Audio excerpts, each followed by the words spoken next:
growing something organically requires a lot of work.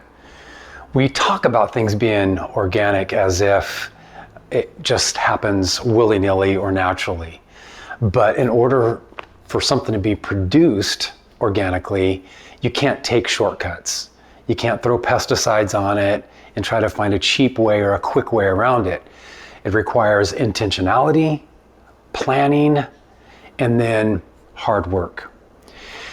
It's interesting because when Jesus comes to his church to talk to them, he wants to produce within them the kind of organic life that the Spirit seeks to do. But he knows it's going to require some effort on their part. And so in Revelation 2 and 3, when Jesus is talking to his church and to his people, he basically draws a SWOT analysis out for each local congregation. A SWOT analysis like the one I've drawn up here includes your strengths, your weaknesses, your opportunities, and threats. The strengths and the weaknesses are internal things that we must work through. Characteristics that we possess, and then weaknesses that are within. The opportunities and the threats are externals, things outside of us, things beyond our ability to be presently in control of. But they can be the goals, they can also be things that threaten those goals, that work against us. So when Jesus comes to the church, the first thing that he says to each church is something along the lines of, I know your deeds, I know your either afflictions, or I know where you live, I know the external threats that you face, or he even goes and says, I know your strengths.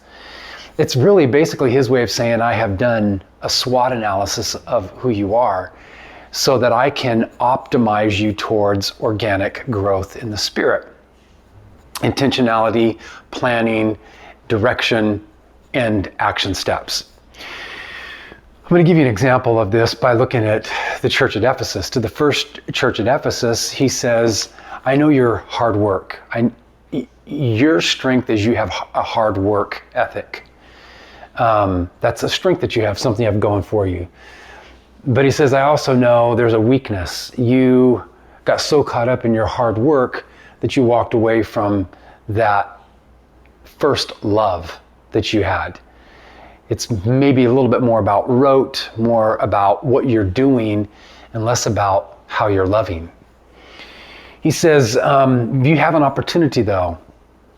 And to each church he'll say this. He says, the opportunity that you have is the right to eat from the tree of life. Like there is a goal that you're reaching for, that you're going after. He said, however, there have been threats that you have faced, hardships. Paul said, I fought the beast at Ephesus. We're not sure exactly what these hardships were, but it was something external to them that was trying to threaten them being able to overcome. He goes through all of this, strengths, weakness, opportunity, and threats. And then he says, here's what I'm saying to you. And he says, he who has ears to hear, let him hear what the Spirit is saying to the churches. And what he says to Ephesus is, consider and return to your first work, your first love. He says, reflect, basically take some time to do some reflection, and then go back to the first love that you had.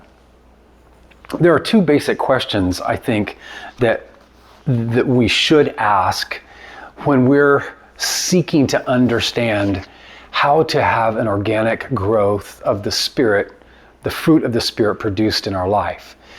And doing a SWOT analysis like this can be very helpful. We can sit there and say, okay, if I'm looking at my spirituality, my walk with God, what are my strengths in my walk with God? What are the weaknesses that I have? Maybe the strength is I have a lot of heart. I'm touched easily by God, but a weakness is I'm not too disciplined. What are the opportunities that we have, the goals that we could set? We have time, what are those opportunities? And then what are the things that threaten? Do I not have enough time? Do I not have external things that are threatening that? And then after we write all this out, maybe stop and listen. After looking at all this, what do you think the Holy Spirit is saying to you?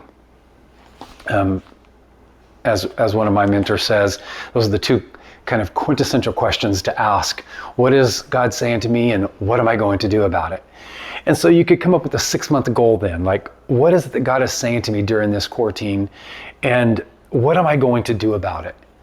I imagine the church at Ephesus, when they received this letter, they probably said, okay, well, let's take a weekend and let's do some reflection. Let's do some meditation.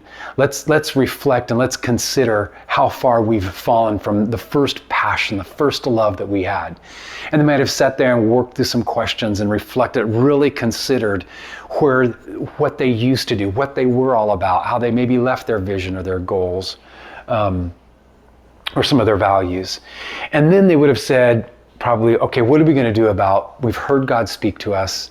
What are we going to do about it? And it might have been at that point that they came up with a 6-month plan on, we're going to start doing the things that we did when we first became a church, when we first were birthed into this part of our area. And they may have gone back and rehearsed what it was like when Paul came into Ephesus and proclaimed the gospel. And then from there, it was like, okay, we're going to step into that and do more of that. I think this would be a great exercise, maybe for you, during the sheltering in place time, to pause, take some time, drop a SWOT analysis of your own spiritual life, your own walk with God, and then get an imagination for what God might be saying to you and what you can do about it.